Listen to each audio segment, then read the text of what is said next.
So here are our heroes, right here, as they approach the king.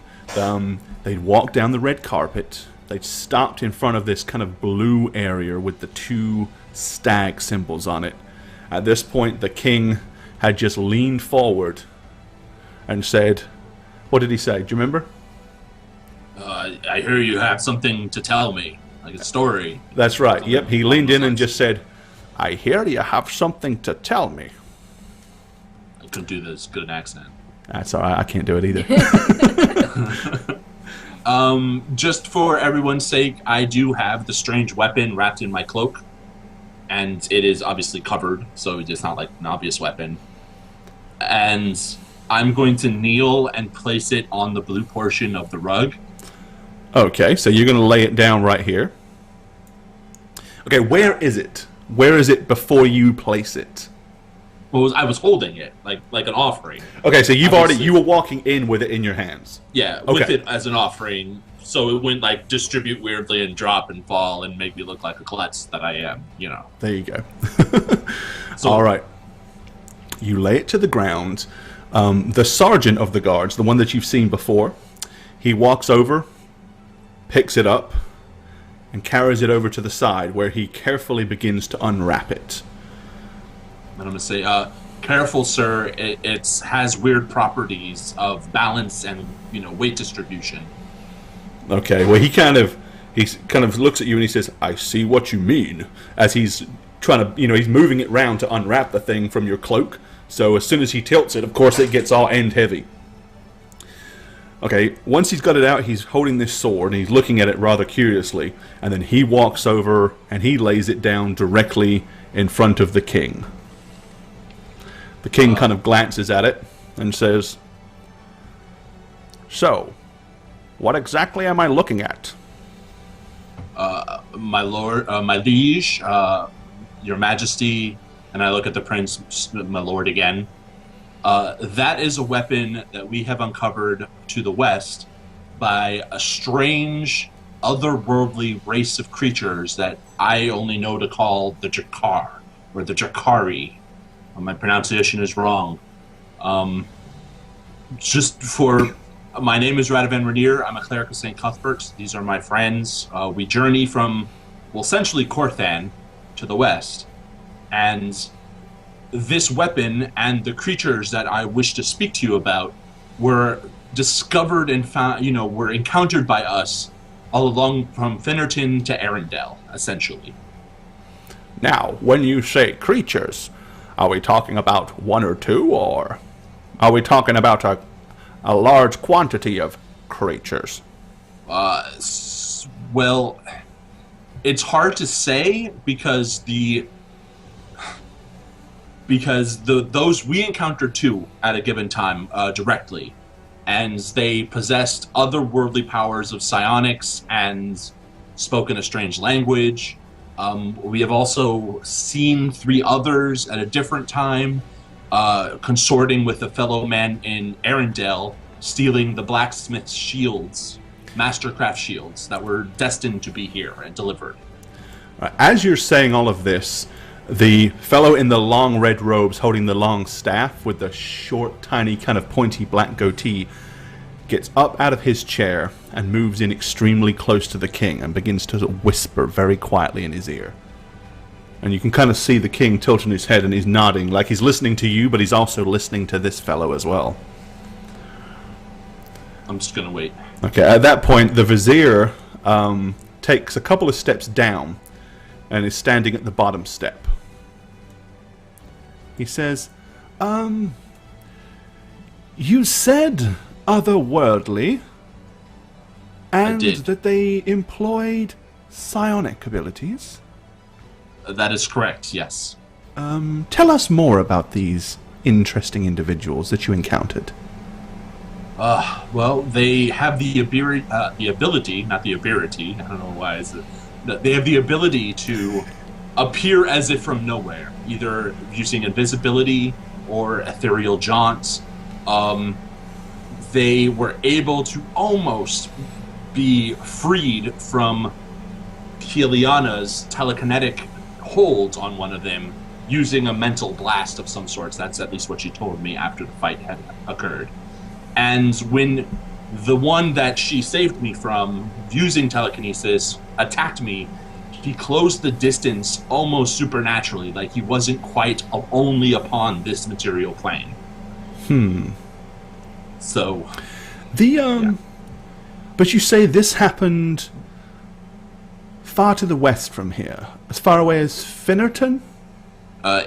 We were hired by Lord Harrington of Finnerton to investigate missing Mastercraft shields that had been packaged and were to be delivered, from Arendelle to Finnerton and subsequently here. Okay. As you say that, a voice behind you, kind of directly behind all of you and to the left, you hear a low mumbled voice, like somebody mumbled something under their breath. If any of you wish to try to hear what was said, by all means, make your noise roll or listen check. Oh my god, I actually rolled well.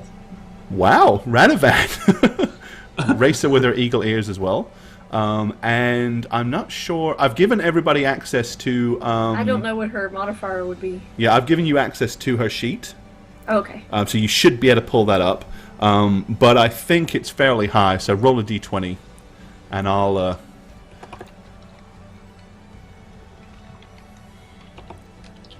Within a little, I'll know if you pass or fail. I can't remember her exact number, but it's reasonably high.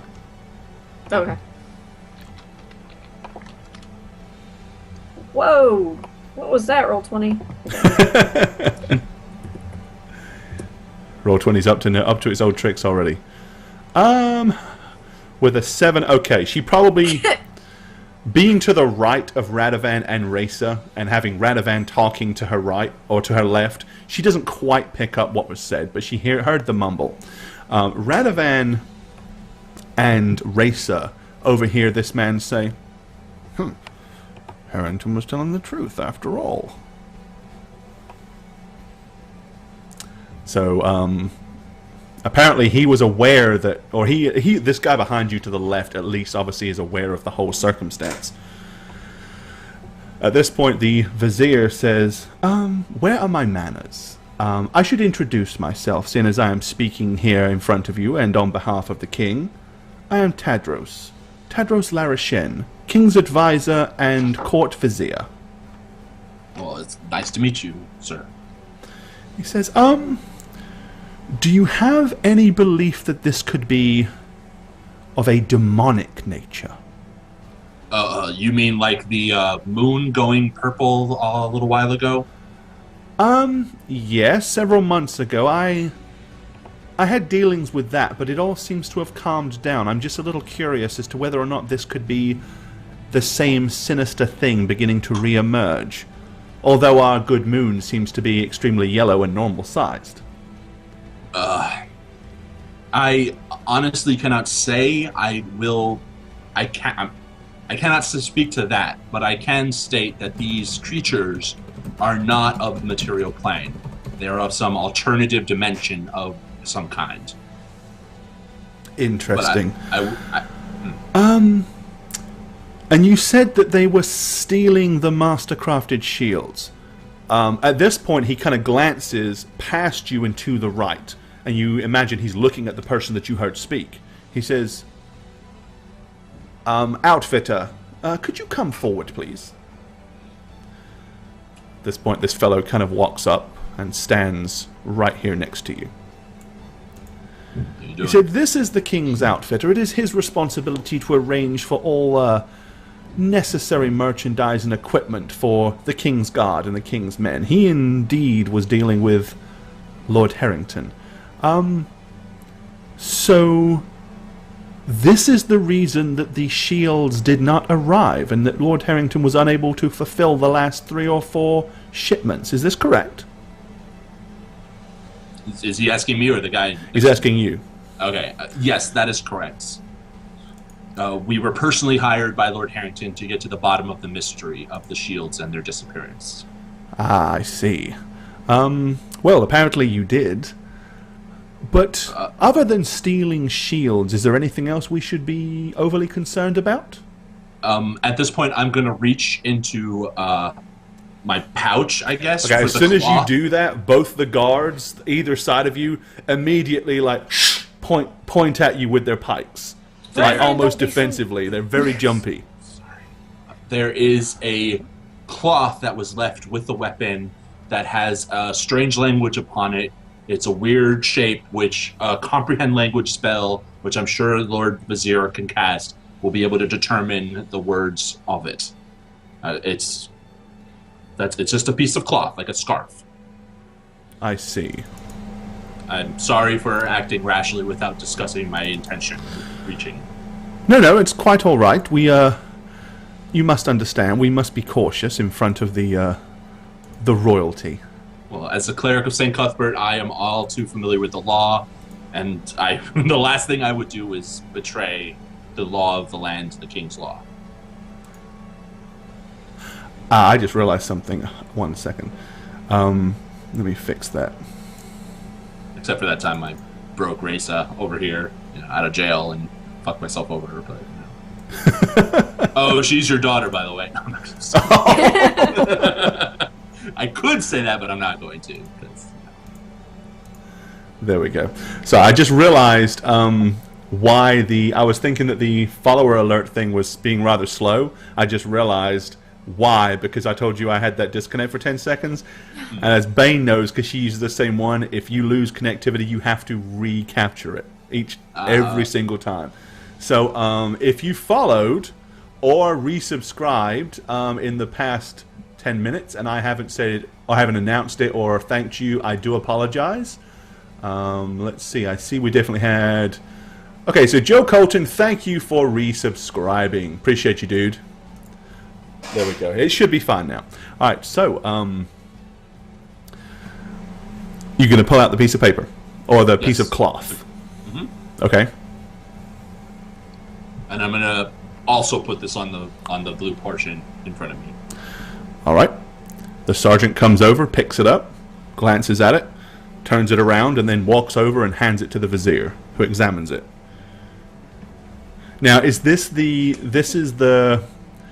note that's what did this note say? Because you found two, right? Yeah, this is the one that says the mark of shame. Right? Okay, so this is the one. Well, he glances at it rather curiously, and then you see him hold up his left hand. Escaros Reroll.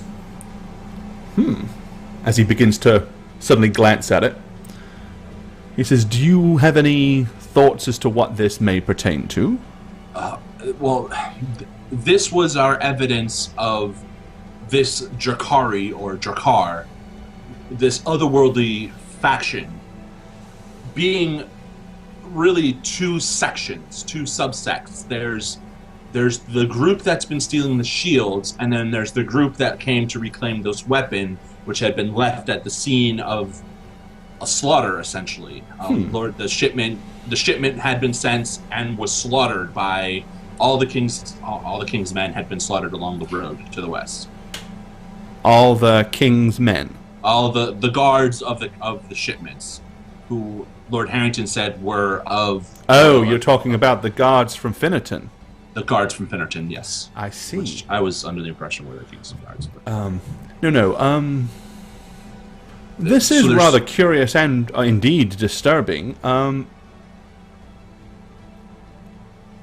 Is this something that you feel is going to continue? All I know, sir, being a shield bearer myself, you don't steal that many shields unless you're planning something big. Be it, and these things are not pleasant to behold, and they're not of good qualities that you could negotiate. I get the sense that something's coming. I'm worried that something's coming. Worried that what is coming? An attack, an invasion. I honestly cannot speak of that, but it's just a feeling I have. Because why else would you steal Mastercraft shields if not for purposes of war? Well, I can't fault your logic there. Of course, it could be for profit, but unlikely in those quantities, especially if they went to great risk to acquire them. But they did, yes. We indeed have a lot to ponder. Is there anything else you can... Any other information that you have that we should know here in the court? the little hamlet to the immediate west of town, we encountered a couple of villagers from the north, and they spoke of a town that had been attacked and many people killed. This is far to the north. At this point, the king immediately overspeaks over the vizier. He says, "Which town?" The town of Istarden is what. Is there any heard. verification of this? None. No, this was honestly just something villagers to the immediate north in Tannerton spoke of. Okay, his son leans in and says to him, quietly but loud enough that you guys can hear, because of course there's no chatter in the courtroom. Nobody's daring to speak out of turn. He says, perhaps we should dispatch some guards, a few knights, and send them there to investigate. What do you think, Father? He says, yes, indeed. It would seem that we need to investigate this for sure, even under the current problems that we have. At this point, you see the vizier. He goes, 1 second, sire. As he walks up and again leans in extremely close. And you can see whispering, and the king kind of... Finally, he says, Place with sock puppets. Yeah, exactly. Have you never seen kings do that? It's a common thing that kings do. Okay, he steps back down and says, "You're not in any hurry, I would assume." Because we would like to request your presence, in the chambers here. Definitely, sure. Whatever you need, my lord. Excellent. Very well. If you would like to follow me, we will adjourn to the King's Advisement Chamber. And he heads over to this door, at which point the King and the Prince both stand up and begin to head in that direction. They open the door and walk in. He's like, "Don't be timid, come along." I give Raisa and Kia a look, and I nod to the guards. This little, from behind you. Yeah, Racer's, I can understand Racer being somewhat completely uncomfortable right now. I'm gonna follow. Yeah. Alrighty. Let's just position everybody here real quick. That's so nice. Oh my god, Gord, did you really shrink those maps? Abso-friggin-lutely. That's amazing. Oh, that's such great detail. Yeah, they are the actual campaign maps. They're kind of... It seemed Oh like, my god, they are! It seemed like a good idea at the time, right? Was it a pain in the ass to do? No, you just import it and downsize it in Photoshop. Yeah. Okay, so you all walk in. The vizier then kind of politely waves his left hand or kind of beckons you to come and stand over here by the king. The captain of the king's guard is standing here as well. This is the guy that has the crest, and the king's son. Which one's the son? This one? This guy right here, in the full plate that has the big red shield with the stag on it. Okay. If you'd like to see that a little more closely, there it is. That's the guy right there. So Raisa is conveniently hiding so that they can see she's there, but the king's son can't see her face, and the king can't see her face. Right, well, you're kind of you're conveniently kind of just off to the awkward side of Radovan, so that you're visible, but not clearly visible. He says, "So, these strange creatures, you think they are responsible for sacking our town to the north?" It wouldn't surprise me. We have a fourth friend who came from the north and was most of us four familiar with the weapon in terms of design, not exactly usage. The king's son says, "Well, wouldn't it have made sense to bring her with you?" It would, princeliness, my lord, My princeliness, my my princeliness. cute and fluffy prince. She kind of got arrested just an hour ago. Arrested? Arrested for what? She was a part of the arena games in the Colosseum, and they basically changed her story and made her out to be something else. She prevailed, became the champion, and in her frustrated state, punched a nobleman who headed the games in the face. Oh. Yeah. Yes. Striking a noble. Unfortunately, something we will not and do not tolerate here in Iridian. I completely understand it. It's important that everybody knows their place, from the lowliest commoner to the king himself. It was really the way they manipulated her within the arena and the fights it's honestly deceptive and unfair, and I can understand her frustration, but I do understand your law too. So you think that this was an unjust imprisonment? I think the imprisonment itself What did this noble do or say to provoke her attack? She had originally been brought in to fight 3 fights of a non-ranked structure. She had been with us all previously in Arendelle and Finnerton. The people who had brought her in to pay off this debt, which she claimed to have owed, then turned around and made her a ranked fighter under the pretense that she was some assassin from the north who had killed the emperor, and complete lie, and made her fight ranked fighters, and bringing her up to the champion. So she believes that the nobleman that she struck, she believes that he was responsible for this. Is that what you're saying? That was told, yes. And the vizier leans in and he goes, under the circumstances, sire. He goes, yes, I quite agree. I think we can solve this problem very easily. Which kind of brings us to why we've brought you in here. At this point, the prince is like, Father, we can't permit that. You understand? We can't free her. She struck a noble. He says, son, sometimes you have to understand, to get things done, a king has to bend his own rules. He says, now then, we have a bit of a problem. And my vizier here tells me that he thinks that you might be the very men to take care of it. Or ladies, I do apologize.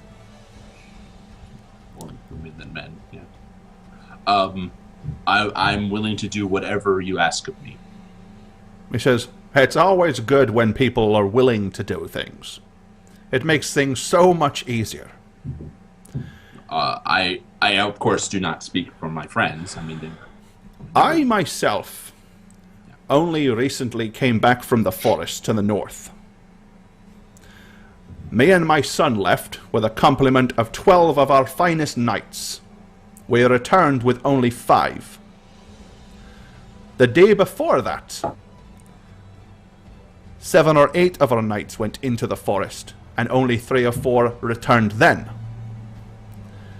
It seems that one of our former questing knights, one of our nearest, dearest, strongest, and bravest, has met with some kind of curse or malady or possession. Indeed, his very suit of armor has become some kind of strange, animated force that has been butchering people. Anyone that goes near the forest has been attacked and slaughtered. Of course, I sent my knights to deal with this problem, but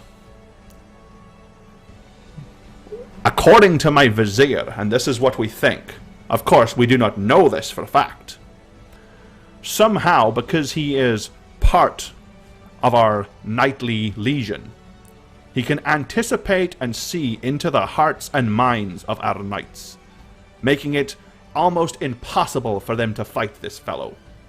Every blow they try to strike, he parries. Every time he riposts and counters, he strikes. Our knights seem to be unable to kill this creature, or man, or demon, whatever he has become. However, my vizier seems to think that as you are strangers, and have never met this fellow, you may be in a position to deal with him where my finest knights are not. I see. If you're willing to go along and help your good king, I'm sure I can see that justice is served and we can free your friend. After all, the noble that she socked probably did deserve it anyway, foppish fool. Well, that is definitely something that I would be willing to do. I've told you, father. Just allow me to deal with this. Boy, sending more knights into the forest is futile and stupid. Nope. In this case, I think we listen to Tadros. He seems to think that outsiders are needed. It seems fortuitous that these fellows should show up. While they're taking care of our problem in the forest, you can dispatch a unit of knights northwards and investigate this town being ransacked. Very well, father, if that's what you think. And you kind of see him looking at you with a bit of a scowl. I will just say that my friend who is imprisoned is quite the fighter herself. And perhaps I wouldn't be surprised if she'd be willing to do this as well as service for the favor. Yes, I don't see a problem with it. Hold on a second. And he sits down behind his chair and starts to scribble out something on a piece of paper. Kia leans in really close to Raisa to where nobody can hear her except for maybe Radovan and says, "Your brother's kind of a tit." What'd you say? Your brother's kind of a tit. That's right. Technically, he may or may not be akin to you. I mean, clearly he's at least your half-brother, right? So anyway, I'm rolling to see if I heard that. No, I did not. No, you didn't. Okay, never mind. Right, finally, King Marcus Alarion stamps a wax seal on it from a signet ring, and says, "Here, take this to the magistrate in the morning. Thank you. Tell And, Malroy sorry, did you that..." say Marcus Alarion? Yes. And that's the king, right? Yes. Thank you. That's your daddy. I would have known that, obviously. Yeah, obviously you do. Well, if you remember, you actually did a bunch of research. So, for argument's sake, because of that research, and you all live here, so certain things are going to be common knowledge to you. You live in Arconis. You know who the king and the queen is. So, the king is Marcus Alarion. He is married to Queen Elisandra Alarion, who is his second wife. The prince is Renathon Alarion. Oh, Renathon. And Rowdy G, thanks for that follow, buddy. Prince Renathon, yes. Alright, well, he hands you a writ and tells you, take this to Malroy, the magistrate, in the morning. Thank you. And I approach the desk, accept it, bow, and back up again. He says, well, perhaps we'll meet again in the morning. I'd like to meet this fist first, ask questions later friend of yours. Her name is Marlo. Indeed. And you say that she bested our previous champion in the arena, Valius Rogar. It was quite the battle. Very nerve-wracking. She almost didn't make it. And you did say she. Aye. Yes, I would very much like to meet this lass. Marcus and Marlo sitting in. Hey, it's okay, Racer. If he kills his current queen and marries Marlo, you can call her mommy. That won't be awkward. Okay. He says, "Very well. Come back in the morning when you've freed your friend. We'll talk again about this problem of ours." Mr. Vizier, would you have a moment outside just for a second? He kind of glances at the king for approval, and he just nods and says, "Absolutely." Thank you. And I bow, and I turn to the prince, and and then I'm like, "Till tomorrow," and I get the fuck out of there. Okay. Maybe he won't notice you just mocked his voice. Right? Yeah. That's always a great way to get along with kings, is to impersonate them. Okay, so you're heading back outside in the throne room. All right, let's take you to that. Not a robot. Thanks for the follow. Although I suspect you are. No. Okay, so you all go outside. He's standing outside the door. He says, "Yes, what can I do for you?" It would be a great boon to us if we were to have some items identified. These are magical items we recently accrued in a dungeon of Renazin the Creator. That name rings any bells? Say that again. Renazin the Creator. You found the lair of Renazin the Creator. We bested the lair, the dungeon of Renazin the Creator. Yes. By all means, I would more than happily identify these items for you. Would you like to do it now? That would be... I look at Kia and Reza. Maybe we can do it tomorrow when Marlo's here, because she has a few items herself. Oh, absolutely. Actually, I have the items with me, so... I do have all of Marlo's items. So I look at Reza and Kia, or Spook, who's playing Kia. Now or tomorrow, guys? Anything? What would Kia say? Kia would be like, "It's not gonna hurt her to stay a little bit longer in the prison."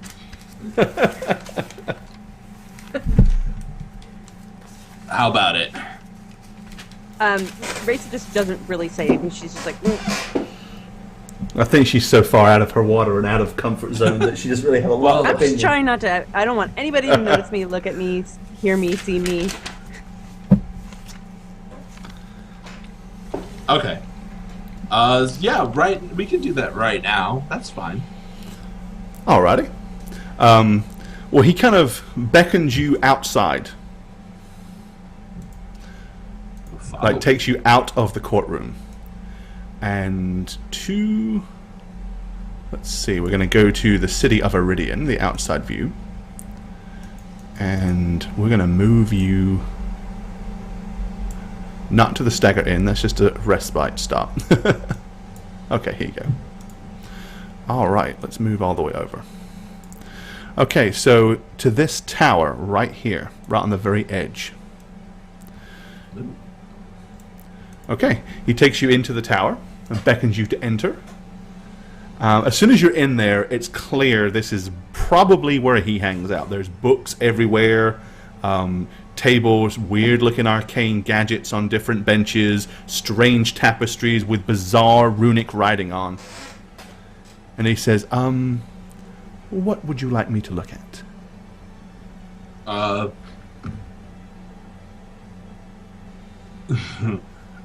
Well, I have this morning star, and this ring. I take off the ring.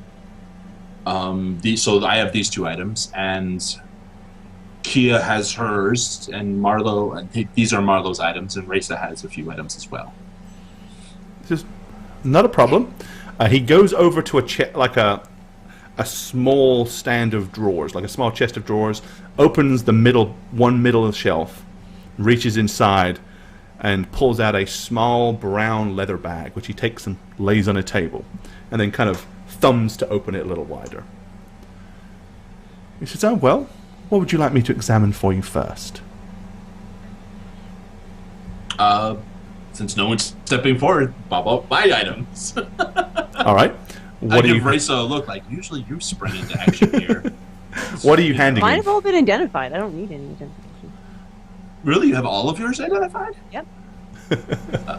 Damn, I was left out. I have the Morning Star, the first one. Okay, so you're going to hand him that? Hell yeah. All right, well, you already kind of sort of know stuff about it. You just don't know exactly what it is. Okay, he examines it. Pulls out a pearl. Says his incantation. Poof, the pearl disappears along with the other few items that he has. And he lays down and his eyes glaze over as he stares at the Morning Star in like a trance. After a few minutes, he kind of shakes his head and blinks his eyes as they return to normal. He says, quite a prize indeed. And you said this was from Renison, yes? One of yes. his creations, no less. That is what we... Yes, that is true. Well, I don't doubt any further that you did in fact find the lair of Renison and bring us this device. I've never seen its like, to be honest. The attunement magic associated with this thing it's remarkable. It started out as a rod. It required me to speak his name, altering the key, remaining our power, riddle stuff. Just like the rod. What did it look like? Describe it to me. It started out as just a piece of metal, an elongated piece of metal. Intriguing. Took the item and I said, Menazin the creator, and it turned into what I needed. I had recently lost my own Morning Star, you see. Well, I don't know what you had before, but you certainly upgraded, didn't you? Not sentimentally, but the yes. enchantment on this weapon is almost as powerful as I think I've ever seen. Indeed, the attunement magic is beyond anything I've ever seen, but I am sure that you find this weapon has great effect when in your hand and probably seems to hit a lot harder than anything you've wielded before. Does it require activation, like a word of activation? No. Just, it is extremely well balanced and has magical enchantments to make it more effective in combat. From a metacane point of view, it's a +4/+4 Morning Star. +4 to hit, +4 damage. Damn. Okay. On a scale of 1 to 5, I give it a 4.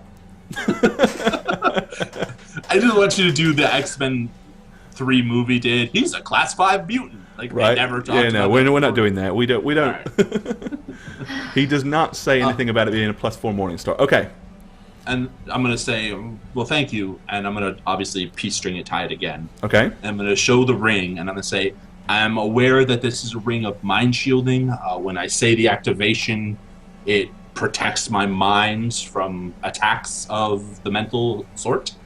But I'm wondering if there's anything more to it, because being Renison's creation, who knows? And maybe it has a set amount of charges, so I don't want to waste them, especially if we're fighting these things. Right. Drakhar. Alrighty. Nope, you pretty much know what it does. It doesn't have a set number of charges, but it does have 2 uses per day. 2 uses per day, okay. You can use it twice a day, yep.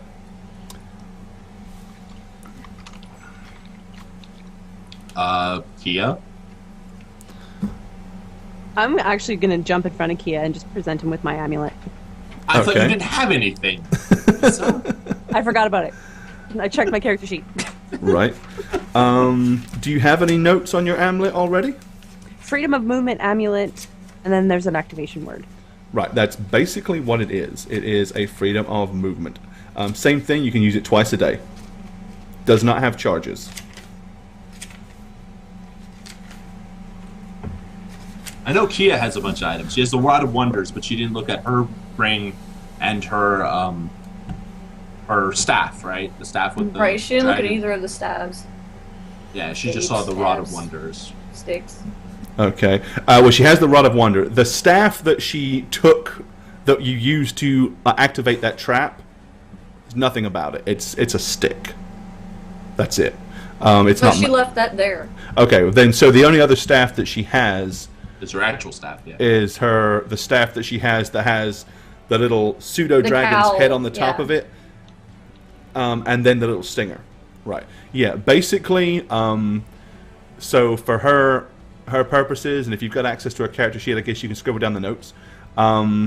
3 times a day, the top end of it can be used to cast Burning Hands. So it'll, like, if you say the activation word out of the mouth of the little dragon on the top, a Burning Hand spell will come out. Okay. It has a total of 50 charges.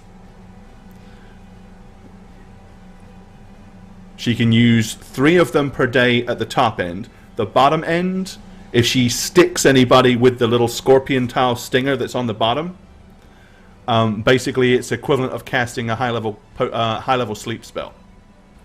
But she has to actually hit someone with it. Okay. So same thing, she can use 3 charges of that per day, so she can use 3 of both. So 3 stings and 3 breaths. Total of 50 charges.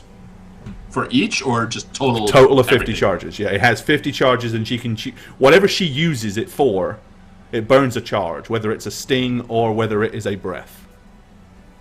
Okay, breath or sting. Yep. So she actually has 49 charges. 'Cause she used it. Yeah. She wasted 1, yeah. Right. Okay. Did she have a ring? Maybe I was wrong about that. She had Or did Potion. Marlo 2 have... staves and a 2 staves and a potion, I believe. One of the potions. I've got down... Let's see. I could be completely. I've got down Radovan having a potion, Marlo having... the oil. Marlo had a potion, and then somebody had an elixir. I had the elixir. Right. The- Well, I have Bane had the potion of protection from energy, which she's Yep. got, and she already knows that. So Marlo had who had the oil and who had the potion? I had the oil. Okay, so do you want him to identify that? No, you already did. Okay, so you know that that's the oil of greater weapon.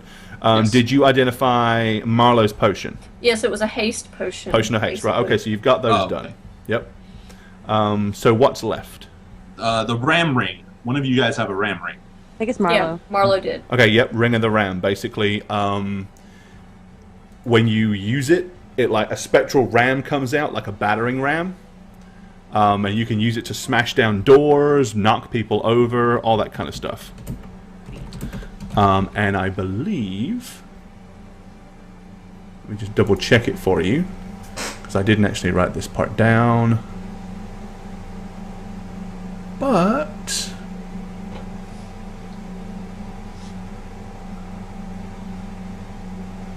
There we are. Just so you know, the force of... So here's basically what the Ring of the Ram does, because he'll explain all this to you.